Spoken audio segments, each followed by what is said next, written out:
Let's solve this question. A school has 6 periods, each of 1 hour from 9 to 3 p.m. So from 9 a.m. to 3 p.m. in a school there are 6 periods of 1 hour each, and only 5 subjects are there to be taught. Now, in how many ways can a day's schedule be planned such that each subject is taught in at least 1 period?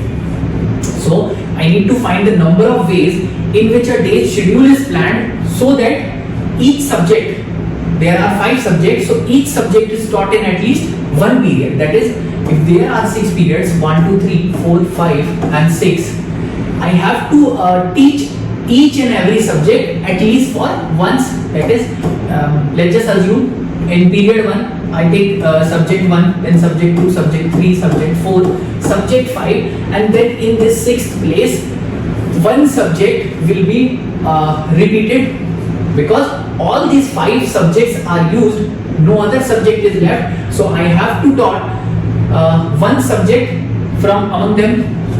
So it can be S1, S2, S3, S4 or S5. Now this is equivalent to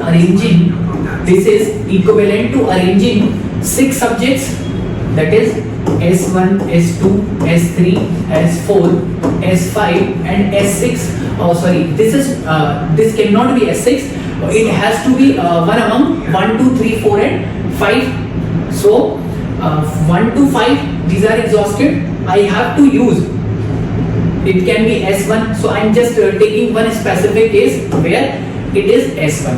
So this will be the case of arranging 6 objects in which 2 objects are identical. So number of arrangements would be 6 factorial divided by 2 factorial, because I'm dividing this number of arrangements divided by 2 factorial, because these two S1 and S1 are identical objects. I am treating them like identical objects. So it becomes how much? 6 factorial is 720 by 2. So it is 360 cases.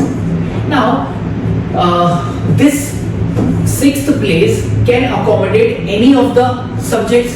So it can be S1, it can be S2, it can be S3, S4 or S5 as well.